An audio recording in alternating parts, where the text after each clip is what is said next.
오늘 함께 보신 본문으로 나는 누구입니까?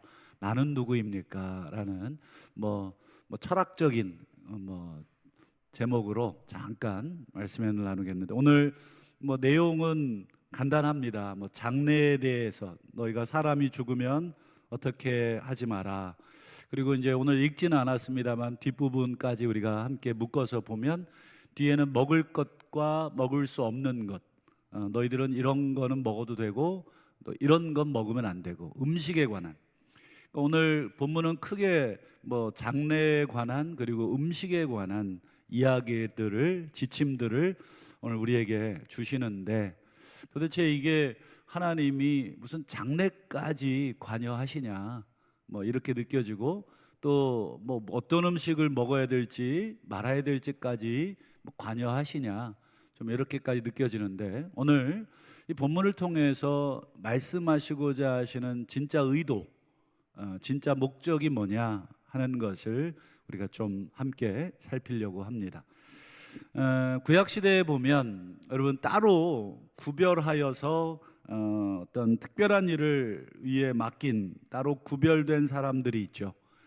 크게 세 종류의 사람이 여러분 기억나실 텐데, 첫 번째가 왕이고요. 두 번째는 제사장, 그리고 마지막 세 번째는요, 선지자. 이 세 그룹의 사람들은 하나님이 따로 구별해서, 그래서 기름까지 부어서 그들을 세우는 것을 보게 됩니다. 오늘날에는 이런 왕, 제사장, 또 선지자 직분이 따로 있지는 않지만, 오늘날에도 우리가 특별한 목적을 위해서 따로 구별해서 세우는 존재들이 있죠. 여러분, 가장 먼저 어떤 존재 생각나십니까? 저는 법관이 생각이 났습니다. 법관들은 여러분 재판할 때 우리 예배를 인도하는 저희들처럼 이 법복을 입습니다. 그러니까 특별히 그냥 평상시에 입던 양복이나 평상시 캐주얼복을 입히지 않고 재판을 할 때에는 법복을 입히죠. 왜 그렇습니까? 그 사람들이 대단하고 다른 사람보다 더 거룩해서가 아니라, 그들이 맡은 직분 때문에 그렇습니다. 그들이 맡은 일은 법을 통해서 다른 사람의 옳고 그름을 분별하여 이 모든 사회의 질서를 유지하는 일을 우리는 법관들에게 위임한 것입니다. 그래서 법관들에게 특별히 구별해서 옷을 입히고, 그래서 그 역할을 수행하도록, 그리고 다른 모든 사람들이 법관을 개인적으로 좋아하든 싫어하든 그건 중요하지 않고, 그 법관의 하는 일에 순복할 수 있도록 그렇게 온 사회가, 온 시민들이 그 법관에게 권위를 부여하는 것입니다. 그러나 더 중요한 게 있죠. 여러분, 법관이 법복을 입고 마음대로 이렇게 법을 막 해서도 안 되지만, 법관에게 요구되는 것이 있습니다. 법관은 누구보다 법을 더 잘 지킬 것을 요구하죠.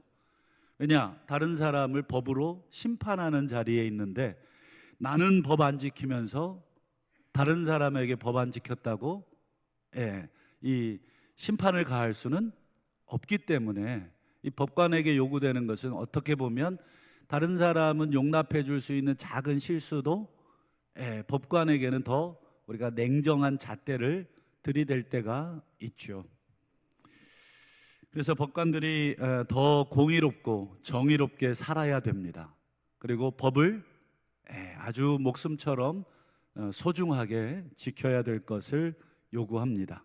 그래서 가끔 여러분 신문에 이 법관들이 이 일반인들도 저지르지 않는 그런 일들을 이렇게 저질러서 이렇게 신문 기사가 나오는 경우 겨우 굉장히 드물지만, 그런 기사들을 보면 마음이 어떻습니까? 굉장히 씁쓸하죠. 우리가 저렇게 하라고 법관 옷을 준 게 아닐 텐데, 저렇게 하라고 우리 시민들이 그렇게 위임한 것은 아닐 텐데, 그래서 더 어찌 보면 더 냉혹한 이 비판을 이 법관들에게 우리가 내리게 됩니다. 그런 의미에서 오늘 우리가 뭐 법관도 아니고 뭐 또 왕도 아니고 제사장도 아니고 또 선지자도 아니지만 하나님께서 독특한 표현을 하나 쓰시는 구절이 나오죠. 오늘 2절을 한번 보시면 이런 말씀을 기록합니다. 내가 너희를 택했다. 내가 너희를 택했다. 아까 말씀드린 것처럼 구약 시대에 특별히 하나님이 택하신 이 사람들, 왕, 뭐 선지자, 제사장, 뭐 오늘날에는 뭐 법관 뭐 등등의 뭐 특별한 어떤 직임을 맡긴 사람들을 우리가 택하는데, 오늘 2절에 보니까 하나님이 너를 택했다. 이건 뭐 뒤집어 말하면 나를 택하신 거잖아요. 하나님이 나를 택하셨다. 그러면서 하시는 말씀이 이제 우리를 하나님의 자녀로 택하시고 하나님의 백성으로 택하셨는데, 오늘 1절을 다시 한번 보시면 이 자녀로 우리를 택하신 목적이 이렇게 돼 있어요. 한번 보세요. 자, 너희는 너희 하나님 여호와의 택하신 자녀인데, 그 다음 보세요. 뭐 하지 말래요? 죽은 자를 위하여 자기 몸을 베지 말라. 이게 도대체 약간 이상한 생뚱맞은 명령을 우리에게 하고 있다 하는 생각이 들어요. 우리가 하나님의 자녀인 것과 죽은 자를 위해서 우리의 몸을 베지 말라, 몸에다가 이렇게 칼을 대거나 생채기를 내지 말라는 거잖아요. 왜 이런 명령을 하셨을까? 이건 오늘날 뭐 우리 장례 문화에는 있는 일은 아닙니다. 예전에 뭐 조선 시대에는 뭐 3년장이라 그래서 부모님 묘에다가 이렇게 운막 짓고 3년을 곡하고 뭐 3년 동안 상복을 벗지 않고 뭐 이런 문화가 뭐 없지 않아 있었고, 뭐 요즘은 이제 5일장도 아니고 3일장 아주 간소화됐잖아요. 뭐 그렇다고 그러면서 내 몸에다가 막 칼을 긋고 막 이러는 문화는 아니기 때문에 오늘 이 명령이 오늘 우리에게 굉장히 생소한 명령입니다. 이게 하나님 자녀인데 죽은 자를 위해서 몸에 칼을 대지 말라? 이게 도대체 무슨 뜻일까? 오늘 이 문제를 우리가 함께 생각해 보면서 우리가 함께 결론을 한번 삼으려고 합니다. 여러분, 우리 이제 가나안 땅에 이스라엘 민족이 들어가게 됩니다. 가나안 땅에 들어가면 가나안 땅의 문화를 우리가 맞닥뜨리게 되죠. 가나안 땅의 문화는 우리가 생각하는 것 이상 상상을 초월합니다. 혹시 그 서울의 이 홍익대학교 홍대 앞을 가보신 분이 계신지, 몇 분이나 계신지 모르겠는데 안 가보시는 게 좋아요. 특별히 밤에 우리가 상상을 초월하는 그 문화가 거기서 벌어집니다. 그 안에 이 소위 나이트 클럽인가요? 상상을 초월하는 모습도 과연 저럴까? 요즘 뭐 뉴스에서 마약 이야기 가끔 보시잖아요. 그 마약이 아주 심각하다 뭐. 근데 솔직하게 제 주변에 마약하는 사람을 저는 개인적으로 몰라서 이게 정말 심각한지 안 심각한지 체감을 못 하겠습니다. 아마 우리 성도님들도 그러실 거예요. 대부분 이 주변에 어울리는 분들이 선량한 분들이고 대다수가 건전한 분들이잖아요. 그런데 한번 가보시면 상상을 초월하는 그런 행동들을 합니다. 문화가 달라요. 이 밤문화가 완전히 다릅니다. 여기 우리 전주는 얼마나 점잖하고 양반의 도시입니까? 저녁 8시 보면 길거리가 깜깜해요. 깜짝 놀랐어요, 처음에. 근데 서울에 되면 8시부터 활락이 시작이 됩니다. 특별히 아까 말씀드린 이 홍익대를 중심으로 해서 엄청나게 이 밤문화가 아주 무서울 정도의 문화입니다. 여러분, 가나안 문화는, 그 당시에 가나안 문화는 어떤 문화였냐? 제가 지난번 말씀 때도 살짝 말씀드린 게 있는데, 자식을 성공을 위해서라면 불태워서 드리는 문화가 가나안의 문화입니다. 성공과 풍요를 받을 수만 있다면 자식 하나 둘쯤은 얼마든지 불살라서 제물로 바치는 문화. 굉장히 끔찍한 문화죠. 상상할 수 없는 문화입니다. 그리고 여러분 구약 성경 보면 엘리야 시대에 엘리야가 바알과 이 아세라 선지자들과 영적인 대결을 갈멜산에서 펼치잖아요. 그때 이 제단을 쌓게 하고 이제 바알의 이 제사장들에게 너희들이 먼저 너희들의 섬기는 신을 불러라. 그리고는 바알 제사장들이 막 바알의 이름을 부르면서 막 하잖아요. 그때 바알이 응답이 없어요. 응답이 없자 여러분 바알 제사장들이 무슨 짓을 합니까? 한번 보실까요? 열왕기상 18장 28절을 한번 띄워주실까요? 자, 이에 그들이 바알의 제사장들입니다. 그들의 규례를 따라, 규례라고 하는 건 뭐예요? 정해진 규칙 따라 피가 흐르기까지 칼과 창으로 그들의 몸을 상하게 하더라. 근데 이게 그냥 우연히 막 갑자기 막 흥분해서 칼과 창으로 몸을 자해한 게 아니라 그 앞에 뭐라고 되어 있어요? 그들의 규례. 그러니까 이게 정해진 것입니다. 제사를 드릴 때 그들의 신을 부를 때 이 칼과 창으로 자기 몸을 자해하면서 어떻게 보면 신에게 이 헌신의 표시죠. 내가 이만큼 당신을 사랑한다는 헌신의 표시. 막 몸에 창으로 칼집으로 내면서 피를 철철 흘리면서 이렇게 하는 모습들. 이 두 가지만 봐도 여러분 자식을 불태워 드리고 그리고 이 이방의 선지자들은 어때요? 칼과 창으로 자신의 몸을 자해하면서 그들의 신을 섬기는 문화. 그리고 성경 곳곳에 나오지만 여러분 이교도의 제사는 제사 후에 신전 창기들과 몸을 섞는 의식도 있어요. 그러니까 얼마나 이 피 흘리죠. 그 다음에 또 여러 가지 이 자식을 불태우죠. 창기들과 몸을 섞게 하죠. 그러니까 온통 이 종교가 곧 문화인 시대 아닙니까? 종교가 문화를 지배하는 시대니까 그들의 이 삶의 곳곳에는 온통 이런 문화로 가득 찬 것입니다. 우리 요즘은 그런 일들이 없지만 과거에 우리 직장 생활 하실 때 회식하면 반드시 무슨 문화가 따라오나요? 그렇죠. 잘 아시네요. 반드시 술 문화가 따라옵니다. 이게 술을 안 먹으면 집단 왕따를 시키는 문화도 있잖아요. 우리나라는 그냥 그 사람의 안 먹는 걸 존중해 주질 않아요. 너랑 나랑 똑같아져야 돼. 그러면서 술을 강요하고 똑같은 행동을 강요하고 그렇지 않으면 직장 생활에서 불이익을 주고 또 상사일 경우 이 부하 직원을 이렇게 소위 요즘 갑질하고 이런 문화 있었잖아요.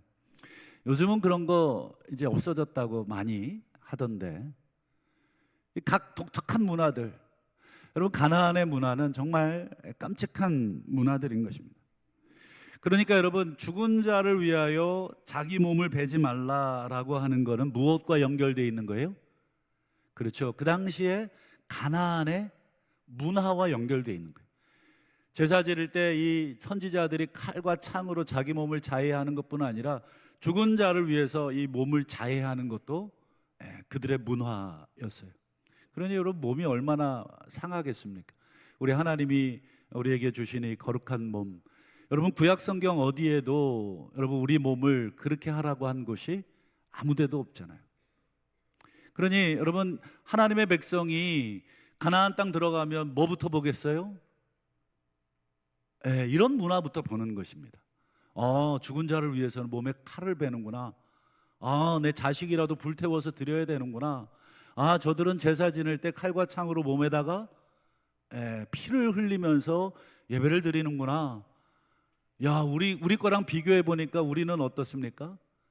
너무 점잖으잖아요. 우리는 마음을 다하고 목숨을 다하고 요 정도만 해도 되잖아요. 몸에 칼집을 낸다든지 자식을 태워서 드린다든지 뭐 이런 거 요구하시지 않잖아요. 그저 우리 하나님 우리에게 마음을 내게 달라고. 그러니까 여러분, 마음이 달라고 하니까 이게 마음을 어떻게 표현을 못 하잖아요. 기껏해야 우리 하나님이 요구하시는 게 소득의 10분의 1 정도, 그 정도로 우리의 마음을 표현하라고 하셨는데, 이방 종교들은 어떻습니까? 뭐 엄청난 것들을 지금 그들의 신들에게 막 바치는 문화, 이 문화 속에 하나님의 자녀들이 지금 들어가게 되는 것입니다. 그래서 오늘 말씀의 제목이 나는 누구냐. 여러분, 우리 중고등학생들이 이제 시험을 끝났는데 대학교 가면 판판이 넘어집니다. 10명 중에 8명은 다 쓰러집니다. 신앙 떠나고 하나님 떠나고 그들의 대학의 그 잘못된 문화, 뭐 오리엔테이션인가요? 거기 가서 뭐 박스로 술 먹고, 저도 대학교 1학년 때 선배들이 옥상으로 불러다가 이유 없이 그냥 엎드려 뻗쳐하고 빠따를 때리더라고요. 이게 뭐지? 이게 잘못된 문화죠. 그리고는 소주 박스를 막 풀어놓더니 거기서 우리 먹자 그러고, 우리는 하나라고, 실컷 때려놓고 하나라고, 이런 문화들. 이게 여러분 우리 학생들이 만나게 될 문화들이잖아요. 다 넘어집니다. 다. 그들이 몸에다가 칼집을 내니까 나도 칼집을 좀 내볼까? 얼마든지 유혹을 받는 것이죠. 여러분, 설마 그러겠어? 라고 생각하는데 그렇습니다. 술, 여러분 마약, 담배, 여러분 별거 아니지만 뭐 술 먹고 담배 핀다고 지옥 가는 건 아니지만, 여러분 벌써 마음과 정신이 어떻습니까? 그들의 문화에 동의하고 동조하고, 내가 그동안 이 우물 안에 개구리처럼 살았구나. 그저 부모님 밑에서 아이고 그냥 내가 굽신굽신 살았구나. 이렇게 되는 것입니다. 여러분 오늘 1절을 보세요. 다시 1절을 보시면 뭐라고 하십니까? 너희는 너희 하나님 여호와의 자녀다. 그 뒤를 이렇게 읽으셔야 돼요. 가나안 땅의 문화에 동조하지 말라는 것입니다. 그저 죽은 자를 위하여 여러분 몸을 베지 말라는 말은, 이거는 문화의 한 부분을 언급한 것이죠. 그 문화 전체를 언급하는 것입니다. 가나안 땅에서 버려지고 있는 모든 문화들, 그저 몸 하나 죽은 자를 위해서 칼 베지 말라는 그런 소극적인 명령이 아니라 문화 전체에 대해서 너희들이 받아들이지 말아야 한다. 여러분, 문화를 한번 받아들이면 어떻게 됩니까? 2개, 3개 받아들이는 건 쉽습니다. 정신 차리지 않으면 나도 모르게 그들의 문화에 동화되어 갑니다. 아마 우리 직장 생활하시는 우리 남성분들, 여성분들 한두 번쯤은 직장 문화의 억압에 우리가 한두 번쯤은 넘어가고, 그러다 보면 교회 오는 거 다 떠나고, 안타깝지만 중고등학교 때, 청년 때 함께 뜨겁게 기도하고 같이 선교했던 우리 많은 우리 동기들이 하나님을 떠난 친구들이 참 많아요. 지금 주일인데 지난주에 이렇게 단톡방에 있는데 지난주에 추수감사주일인지도 모르더라고요. 교회를 가질 않으니까. 뭐가 어떻게 돌아가는지를 전혀 몰라요. 이 기독교 하나님 성경에서 우리에게 말씀하시는 그 문화를 다 잊어버렸어요. 그저 돈 벌기에 바쁘고 그저 자기 목숨 챙기기에 바쁜 그런 문화. 여러분 오늘 뒤에 부분도 마찬가지예요. 음식도 똑같습니다. 음식을 왜 구별하라고 하느냐. 이건 먹어도 되고 이건 먹지 말고, 우리가 그 구별하는 그 노력을 통해서 우리가 누구인지를 계속해서 의식하는 것입니다. 그러면 오늘 이걸 우리에게 적용해보고 우리가 좀 말씀을 맺으려고 합니다. 오늘 우리는 가나안 시대를 살진 않지만 가나안 시대 이후에 오늘 이 대한민국이라고 하는 이 시대에, 이 문화에 우리가 살고 있지 않습니까? 여러분, 성공을 위해서라면, 또 이익을 위해서라면 우리들도 뭐 어떤 것도 불사하게 만드는 문화, 가나안에 못지않은 문화입니다. 자식을 바치지는 않지만 그 이상을 우리가 성공을 위해서 바치는, 우리의 젊음을 갈아바치고 우리의 가정을 갈아바치고 우리의 자식들을 희생해가고 또 우리 자신의 건강과 모든 것을 다 갈아서 성공을 위해서 달려가는 문화. 어느덧 되돌아보니까 자식이 벌써 어른이 돼 있고, 그리고 자식들은 나를 떠나려고 하고, 자기의 죄라고는 평생 가족 부양한 그 죄밖에 없는데, 나도 모르게 우리 문화에 내가 정신을 못 차리고 그저 허겁지겁 달려가다 보니까 우리도 다 동화되어 버린 것은 아닌가.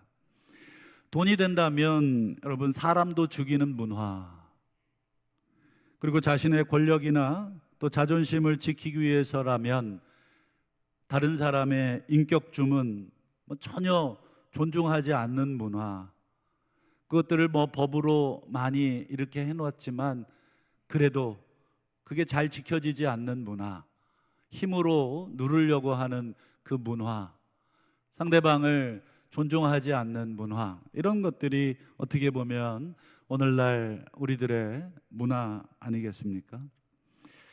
성경적으로 표현을 해보자면 오늘날의 문화를 이렇게 표현해 보면 좋겠다 생각이 들었습니다. 눈은 눈으로, 이는 이로 갚으라는 보복의 문화, 또 오른뺨을 치는 문화. 여러분, 오른뺨을 친다는 것은 여러분 내 오른뺨을 맞으려면 상대의 왼손이나 오른손 등으로 맞아야 합니다. 실습은 해보지 않겠습니다. 우리 상대방의 오른뺨을 한번 쳐본다고 생각해 보세요. 그러면 왼손으로 치시거나 오른손 등으로 때려야 되는데, 여러분 왼손이나 오른손 등으로 때리는 건 모독하기 위해서 때리는 행위입니다. 모독하기 위해서 때리는 거예요. 아프라고 때리는 게 아닙니다. 그래서 상대방의 뺨을 때리는 죄보다 이 모독하는 죄는 여러분 10배나 더 형벌이 그 당시에 무거웠습니다. 또 겉옷은 성경에 보면 빼앗을 수가 없습니다. 밤이 되면 돌려줘야 됩니다. 그래서 겉옷을 저당 잡지 못합니다. 그래서 뭘 저당 잡으냐면 속옷을 저당 잡습니다. 그래서 예수님의 말씀에 보면 너희를 고발하여 속옷을 갖고자 하는 자에게, 이런 표현이 나오죠. 여러분, 얼마나 치사한 문화입니까? 하나님의 법이 겉옷은 저녁에 돌려줘야 되니까 그걸 교묘하게 피해서 돌려줘야 될 겉옷 대신에 속옷을 저당 잡기 위해서 고발하는 그런 치사한 문화. 또 억지로 타인에게 짐을 지워서 오리를 가게 하는 것이 로마의 법입니다. 로마 시대 군사들이 여러분 어떤 지나가는 사람 불러다가 이리 와, 이거 짐 들어, 그리고는 오리를 억지로 동행을 시킵니다. 그게 로마의 문화였어요. 법이었어요. 갑질의 문화라고 표현할 수 있겠습니다. 또 원수를 미워하라는 미움의 문화, 이게 예수님께서 성경에 표현하신 그 당시의 문화인데, 이거 고스란히 21세기 오늘날의 이 문화로 적용해 보면 비슷하죠. 시간이 2000년이나 지났어도 여러분, 보복의 문화, 모독하는 문화, 또 고발하여 치사하게 빼앗아 가려는 문화, 갑질하는 문화, 미움의 문화, 여러분 이것들이 지금 직간접적으로 오늘 우리가 살고 있는 문화입니다. 그래서 오늘 본문은 내가 너희를 택하여 나의 자녀로, 나의 성민으로 삼았는데 너희들은 이런 문화 속에 앞으로 들어가게 될 텐데, 가나안의 문화든 오늘 21세기의 한국 사회의 문화든 너희는 이런 문화 속에 들어가게 될 텐데, 이런 문화 속에서 너희들 어떻게 살아야 되느냐라고 하는 것에 대한 말씀. 여러분, 성경에 보면 우리를 무엇으로 창조하셨다고 되어 있습니까? 흙 말고, 그렇죠. 우리를 하나님의 형상으로 창조했다. 창세기 1장 26절이 그 말씀입니다. 하나님의 형상과 모양으로 우리를 창조했다. 그 말의 뜻은 우리의 모습이 곧 하나님의 모습이라는 것입니다. 우리의 모습에 하나님의 이 형상이 있다는 것입니다. 세상 사람들이 우리들에게 야, 네가 믿는 하나님 좀 보여라, 도대체 네가 믿는 하나님이 보이질 않는다, 좀 하나님 좀 보여봐라, 이렇게 우리에게 요구한다면 여러분, 우리가 뭘 보여주셔야 됩니까? 그래서 나를 보여주셔야 됩니다. 나를 보라고. 그런데 우리는 참 부끄러워서 나를 보라고 참아 말을 못하는 거죠. 왜요? 내 안에 하나님의 모습이 전혀 없고 하나님의 형상이 전혀 없잖아요. 오히려 세상 문화보다 더 심하게 내가 그들에게 동조하고 동의하고 그들보다 더 악랄하게 내가 살아가면서 야, 나를 봐, 내 안에 하나님이 보일 거야, 이렇게 감히 말을 못하니까 이 유구무원입니다. 그냥 네가 믿는 하나님 어디 계시냐? 그러게 나도 모르겠네. 내가 믿는 하나님 어디 계신지 나도 몰라. 성경 속에 계시고 예배당 속에 계시는 하나님인가? 전혀 내가 하나님의 형상으로 지음받았는데 나를 통해서 세상 사람들이 하나님을 보지를 못한다. 그런 의미에서 한번 우리 스스로에게 오늘 한번 질문을 한번 던져보면 좋겠다. 과연 내 모습은 하나님의 모습을 반영하고 있는 모습인가? 이 소돔 고모라 같고 가나안 땅 같은 오늘 21세기의 이 문화 속에 치사하고 보복하고 미워하고 빼앗아가고 갑질하는 이 문화 속에 나는 어떤 모습으로 하나님의 형상이라고 하는데 과연 내가 하나님의 모습을 드러내고 있는가? 한번 스스로에게 물어봤으면 좋겠습니다. 예수님께서 참 부끄럽지만 우리들을 향해서 이렇게 말씀하신 적이 있어요. 너희는 세상의 빛이다. 너희는 세상의 소금이다. 너무너무 감사한 말씀인데 사실은 우리가 빛과 소금의 모습이 전혀 없는데 이렇게 속으로 생각할 때가 많죠. 근데 더 중요한 게 있어요. 너희는 세상의 빛이다, 세상의 소금이다. 이 말씀보다 더 중요한 말씀이 그 뒤에 나오는 말씀입니다. 여러분, 우리가 뒷부분 아시잖아요. 어떻게 되어 있습니까? 이 마태복음 5장 16절입니다. 한번 화면을 통해서 보시면 너희의 착한 행실을 그들로 보게 하라. 그들에게 너희들의 착한 행실을 보여주라는 것입니다. 여러분, 착한 행실이 무엇입니까? 어떻게 하는 게 착한 것입니까? 그저 유치원생들, 초등학생들도 여러분 우리가 다 아는 그런 정도의 수준만 우리가 살아도 돼요. 친구 미워하지 마라. 친구 때리지 마라. 사이좋게 지내라. 남의 물건에 손대지 마라. 거짓말하지 마라. 여러분, 우리 부모님들이 유치원 아이들에게 했던 그 정도의 수준만 우리가 살아도 어떻습니까? 야, 얘네들 좀 다른 애들이네, 이렇게 얘기하지 않겠습니까? 여러분, 우리가 세상 사람들 앞에 이 가나안의 문화를 버금가는 이 흉측한, 어찌 보면 그저 가나안의 문화는 몸에 칼을 대는 문화 정도였다면 오늘날은 이 총칼 없는 문화 아닙니까? 수많은 사람들을 죽여야 되고 그들을 이겨야 되는 이런 문화, 그리고 음란한 문화, 온통 말씀드린 모든 문화들 속에 우리는 그러면 어떻게 빛과 소금으로 착한 행실을 보여줘야 되느냐? 이것도 예수님께서 가르쳐 주신 예시를 몇 가지로 말씀드리고 우리 결론을 좀 맺으려고 합니다. 예수님께서 우리에게 요구하시는 착한 행실은 너무너무 간단합니다. 우리 유치원에서 다 배운 그런 것들입니다. 형제에게 노하지 마라. 형제에게 욕하지 마라. 형제에 대해서 미련한 놈이라고 비난하지 마라. 여러분, 제가 한 말이 아니라 예수님이 그대로 하신 말씀. 이게 뭐 어렵습니까? 유치원 아이들한테 친구 때리지 마라, 친구한테 욕하면 안 되지. 여러분, 우리 부모님들이 가르쳐 주신 그대로예요. 예수님께서 형제에게, 여러분 왜 형제를 미워합니까? 왜 형제를 욕합니까? 이렇게 얘기하고 있는 것이죠. 또 오른밤을 치는 모독의 문화. 여러분, 모독을 받으면 누구든지 분노하게 돼 있잖아요. 여러분, 이는 이로, 눈은 눈으로 갚는 문화 속에서 우리가 모독을 당했습니다. 그러면 예수님이 어떻게 하라고 하십니까? 왼뺨도 돌려대거라. 그 모독을 참아낼 수 있느냐? 너희는 내 자녀이다. 여러분, 예수님께서 십자가에서 그렇게 보여주셨잖아요. 침 뱉고 갈대로 머리를 때려가면서 예수야, 선지자 노릇해봐라.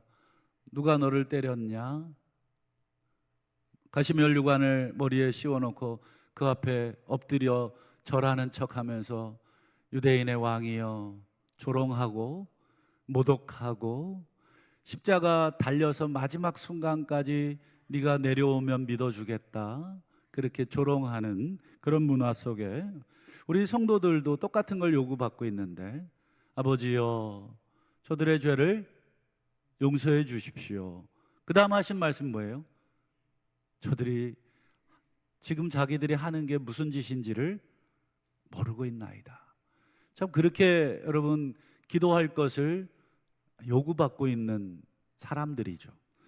또 억지로 고발하여 속옷을 갖고자 하는 자, 그런 반인륜적인 자들에게 예수님은 겉옷까지도 내어줘봐라. 원수를 미워하지 말고 동행해라. 억지로 오리를 가고자 하는 자에게 심리까지도 동행해줘라. 너희를 박해하는 자를 똑같이 박해하지 말고 그들을 위해서 기도해줘라.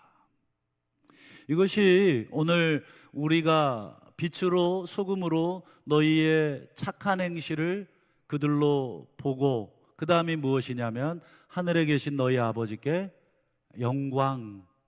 여러분, 우리 하나님이 우리 사업 잘 된다고 영광 받는 것, 우리 자녀들이 대학 좋은 데 갔다고 영광 받는 게 아니라 우리가 이렇게 살 때, 아 그래 너 내 자녀다, 얼마나 힘드냐, 네 눈물을 내가 안다, 그 모독을 참아내는 그 수모를 내가 봤다, 네가 억지로 오리를 동행하고자 끌고 가는 자를 위해서 심리를 가주는 너의 그 수고로움을 내가 봤다. 우리 하나님이 인정하시면 그게 하나님께 영광인 것이죠. 우리가 헌금을 많이 하고 직장에서 승진하고 승승장구하고, 여러분 이 사회에서 잘 되는 게 나쁘다는 게 아니라, 그렇게 해야 하나님께 영광이 아니라 오늘 예수님의 기준에 의하면 그렇게 사는 것, 너희들의 착한 행실을 세상 사람들 앞에 이렇게 보여주는 것이 하나님께 영광. 여러분 마지막으로 마태복음 5장 45절을 보실까요? 이같이 한즉, 지금까지 제가 설명드린 것입니다. 이렇게 한즉 하늘에 계신 너희 아버지의 아들이 되리라. 조건문입니다. 이렇게 한즉 될 것이다. 이렇게 하지 않으면 너희가 아무리 내가 하나님의 자녀예요, 저는 예수 믿은 하나님 자녀임을 할렐루야 믿습니다, 아무리 골백번 외쳐봤자 되지를 않는다. 너희가 내 자녀라면 그 고백이 아니라 그 고백에 맞는 그 문화 속에서의 삶이 돼야 된다. 여러분 세상살이가 얼마나 힘들다는 거 우리는 다 알잖아요. 그 세상에서 우리가 얼마나 멸시를 받고 모독을 받고 또 천대를 받고 무시를 당하고 갑질을 당하고, 또 예수 믿는 것 때문에 불이익 당할 때도 많고 손해봐야 될 때도 많고, 정말 우라통이 터지지만 참아야 될 때도 많고.